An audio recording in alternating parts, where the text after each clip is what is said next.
నా గొర్రెలు అంటా ఉంటున్నాడు. వాళ్ళ గొర్రెలు నా మాట వినాలని ఏం లేదు, అయితే నా గొర్రెలు నా స్వరం వినాలి. మనం ఎవరి గొర్రెలమండి? యేసయ్య గొర్రెలు.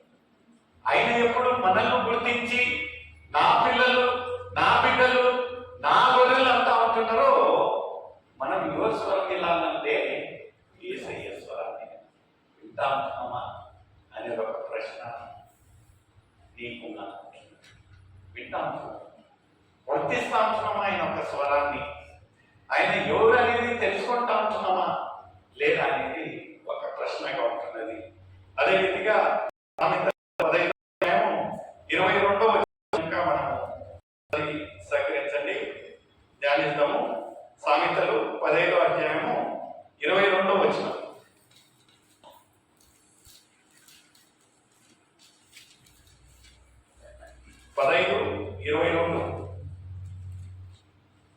ఆలోచన చెప్పువాడు లేని చోట ఉద్దేశంలో వ్యర్థమగు. ఆలోచన చెప్పువాడు బహుమంది ఉన్న ఎడల ఉద్దేశంలో దృఢపడు. ఏంటంటే ఇంగ్లీష్ లో ఒక సేయింగ్ ఉందండి, too many cooks spoil the dish. అంటే అందరి ఆలోచనల్లో మనం విన్నామనుకో, ఇప్పుడు కొత్తగా ఒక అడ్వర్టైజ్మెంట్ వస్తుంది మ్యూచువల్ ఫండ్స్ తో, ఏదో tick tick tick tick tick tick అని అందరూ మాట్లాడుతూ ఉంటారు. అయితే సునో సబ్కా కరో అప్నా అంటారు. అంటే అందరి మాటలను మనము విన్నను ఎవరి క్రియలను చేయాలంట? దేవుని యొక్క క్రియలు. ఒక్కొక్కసారి దేవుడు ఏం చేస్తాడంటే మనుషుల ద్వారా మనతో మాట్లాడతాడు. అయితే ఇక్కడ మనం గ్రహించాల్సిన విషయం ఏంటంటే దేవుడు ఎవరి ద్వారా మనతో మాట్లాడుతూ ఉంటున్నారా కదా. ఎన్నో దైవ సేవకులు మాట్లాడుతూ ఉంటున్నారు, అందరూ దేవుని యొక్క మాటలే మాట్లాడుతూ ఉంటున్నారు. కానీ అందులో కొన్నిసార్లు ఏమవుతుంది అంటే అపవాది యొక్క మాట్లాడిస్తూ ఉంటున్నాడు. మనం చూసినట్లయితే ఐగుప్తులో ఆ ఒక తెగులను చేసినప్పుడు ఆ ఒక మోషే ఆ ఒక ఆరోను ఆ ఒక కర్రను వదిలేసినప్పుడు ఏమైంది? పాముగా మారింది. అంటే పర్వాలేదు అంటే ఇదేం పెద్ద ఇది మా వాళ్ళొక్క చేస్తారని వాళ్ళని పిలిచి వాళ్ళొక్క కర్రను వదిలేస్తే అదేమయ్యాదంట? సాతాను కుక్క, ప్రవాది కుక్క అంతే సరి సమానమైన ఒక పవర్స్ ఉంటున్నాయి. అట్లాంటప్పుడు అందులో భాషలు మాట్లాడతాయి, ఆ ఒక క్రియలను చేస్తుంది. అంత్యక్రీస్తు వచ్చినప్పుడు ఏమవుతుందంట, ఎవరు నిజము ఎవరు అబద్ధం అనేది మనకు కన్ఫ్యూజన్ స్టార్ట్ అవుతుంది. ఎవరు బోధన వినాలా? అయితే మనము దేవునిలో నాడబడినట్లయితే, దేవునితో అంటగట్టినట్లయితే దేవుని యొక్క స్వరాన్ని మనము గ్రహిస్తాం. 100 మందిని పిలిచినను ఆ నోటిలో ఒక్క మనిషి మన మనిషి ఉన్నట్లయితే మన ఆయనను మనము వెంబడిస్తాం. ఇక్కడ ఒక 100 మంది 100 మాటలు మాట్లాడుతూ ఉంటున్నారు. మరొకసారి చదవమా 22వ వచనం. ఆలోచన చెప్పువారు లేని చోట ఉద్దేశము వ్యర్థమగు. ఆలోచన చెప్పువారు బహుమంది ఉన్న ఎడల ఉద్దేశము దృఢపడు. ఏంటంటే మనకు దేవుడు ఒక మినిమం నాలెడ్జ్ ఇచ్చింటున్నాడు. మనం గ్రహించాలి విశ్వాసులుగా, యాది కరెక్ట్, యాది తప్పు, యాది దేవుని అనుసారంగా ఉంటున్నదో, ఏది దేవునికి వ్యతిరేకంగా ఉంటున్నది అనేది మన యొక్క ఆలోచన మనం చేయాలి. లేదంటే అందరు చెప్పిండ్రు, అందరు పోయేది అందరు చెప్పినట్లయితే మనము వాళ్ళు చెప్పినట్టు లేఖనాల ప్రకారంగా ఉందా లేదా అనేది మనము పరిశీలించాలి. పరిశీలించి దాని ఉద్దేశ ప్రకారంగా ఏమన్నా అది దేవుని ప్రకారంగా లేకపోతే లేఖనాల ప్రకారంగా లేనట్లుగైతే మనం దాన్ని ఖండించాలి. పౌరుడు అంటాడు, మీరు విన్నట్టుగా నమ్మేది కాదు, దాన్ని లేఖనాల ప్రకారంగా అది ఉందా లేదా అనేది మనం దాన్ని పరిశీలించి ఏమన్నా లేనట్టుగా అయినట్లయితే దాన్ని మనము అప్పటికప్పుడే ఇంటికి పోయి అన్నం తిని పనుకొని మరుసటి వారం వచ్చి ఖండించేది కాదండి. అప్పటికప్పుడే దాన్ని మనము ఖండించాలి. దాన్ని ఖండించడానికి కెపాసిటీ ఎప్పుడు వస్తుందంటే వాళ్ళు చెప్పినట్టు లేఖనాలలో ఉందా లేదా అని చూసుకున్నప్పుడు. వాళ్ళు చదువుతా ఉంటారు,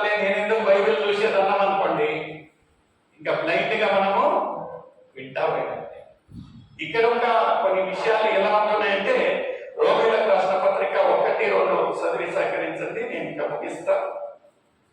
రోమిలకు రాసిన పత్రిక 13వ అధ్యాయము 1వ వచనం 2వ వచనం.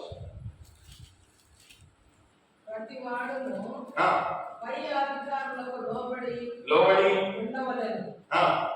ఏలైనగా దేవుని వలన కలిగినది తప్ప మరి ఏ అధికారము లేదు. మరియు ఏ అధికారము లేదు, అది దేవుని వల్ల మాత్రమే కలగాలి. దేవుని వల్ల ఆ ఒక అథారిటీ లేకపోతే అధికారము ఇచ్చినట్లయితే వాళ్ళని మీరు మనము ఆ మంచి మాట వినాలి.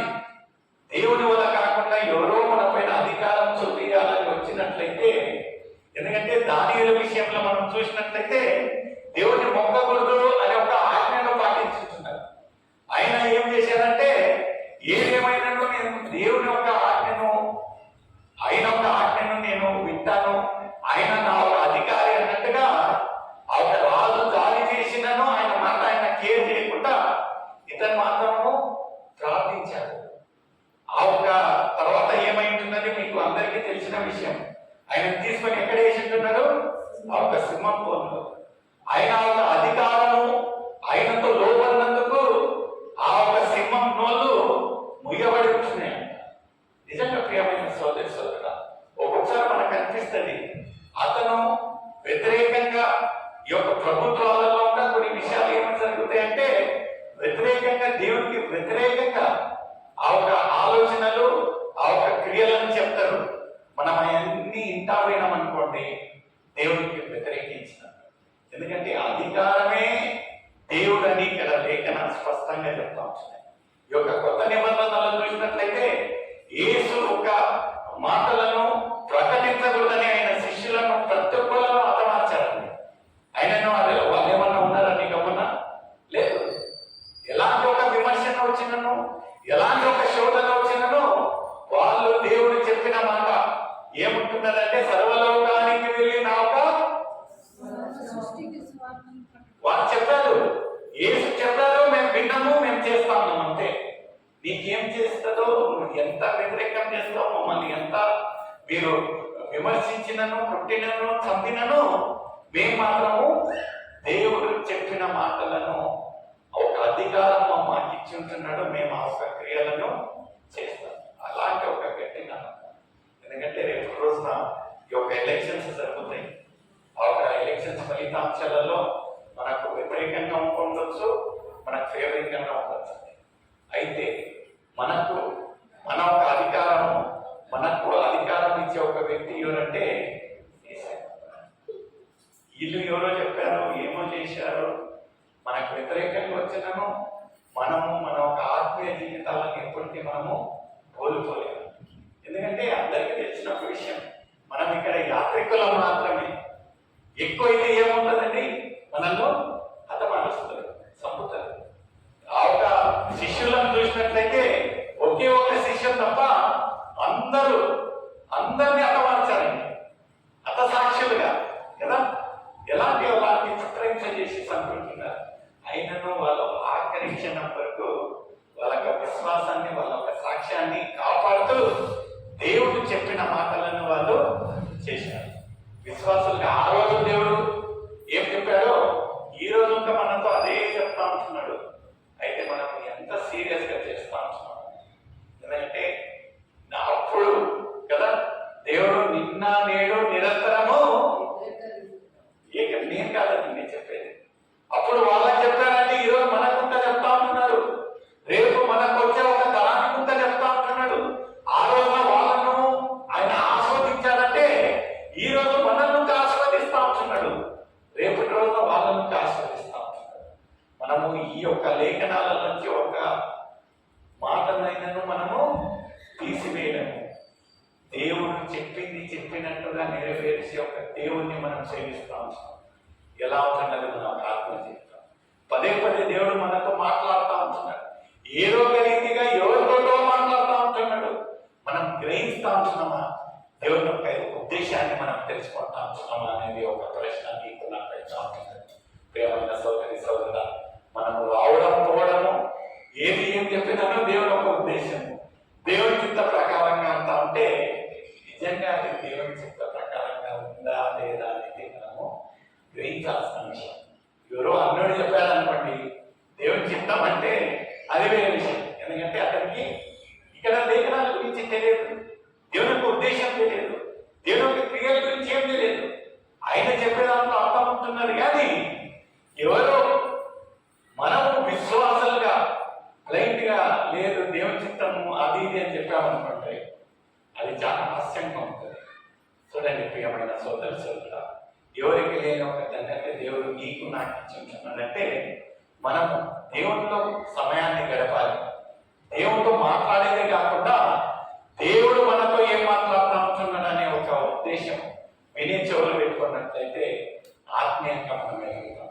మనమందరం కళ్ళు మూసుకున్నాం ప్రియమైన సోదరి సోదరుడా. ఎవరికి లేని ఒక ధన్యత దేవుడు నీకు నాకు ఇస్తా ఉంటున్నాడు.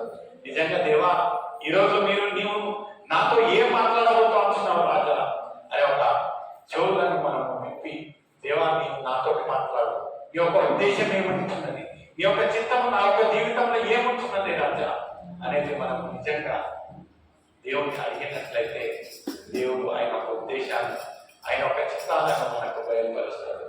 నిజంగా ఎవరు మౌనంగా ఉండకుండా ప్రియమైన సోదరి సోదరుడా, దేవా మేము ఏం చేయాలి, మీరు నాతోటి మేము ఏం చేయాలి, మా ఆత్మీయ జీవితాలను మీ కొరకే మేమేం చేయాలి, మీ చిత్తం ఏమై ఉంటున్నది, మీ యొక్క ఉద్దేశం ఏమై ఉంటున్నది, మీ యొక్క ప్రణాళిక ఏమై ఉంటున్నది రాజా అని మనం నిజంగా యథార్థంగా మన ఒక తప్పులను ఒప్పుకొని పశ్చాత్తాపంతో విరిగి నలిగిన హృదయంతో ఆయన ఒక పరిశుద్ధ రక్తంతో కడగబడి ఆయన ఒక బిడ్డగా అంగీకరించిన తర్వాత ఆయన ఒక ఉద్దేశ ప్రకారంగా మన ఒక జీవితాలను మనం గుర్తించుకున్నాం. ప్రియమైన సోదరి సోదరు, ఎవరు మన ఒక మౌనంగా ఉండకుండా మన ఒక విరిగి నలిగిన హృదయ దేవునికి సమర్పిస్తాం.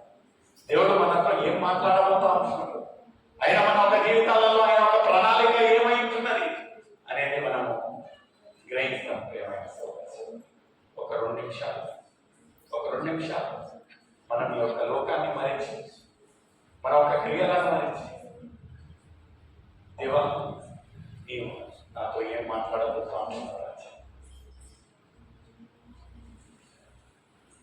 నిజంగా ఆ రోజు ఆయన చెప్పగలిగింది ఈ యొక్క లోకంలో ఒక ఆత్మ ఒక నశించకూడదనే ఒక ఉద్దేశంతో ఆయన ఏకైక కుమారుని యొక్క లోకానికి పంపించారు. నిజంగా మన యొక్క అతిక్రమల కొరకే, మన యొక్క ఆయాసకరమైన క్రియల కొరకే, మన యొక్క ఒక క్రియల కొరకే ప్రియమైన సోదరి సోదరు ఆయన ఒక శిలువలో నలగబడిపోతుంది. ఆఖరి కొట్టు రక్తం వరకు మన కొరకే దాదాపు ప్రియమైన సోదరి సోదరు ఎలా ఉంటున్నది మన యొక్క జీవితాలు, మన యొక్క జీవితాలను మనం దేవుని చిత్త ప్రకారంగా రూపించుకుంటా ఉంటున్నామా, నడుస్తూ ఉంటున్నామా, ఎదుగుతా ఉంటున్నామా అనేది ఒక ప్రశ్న నీకు నాకు.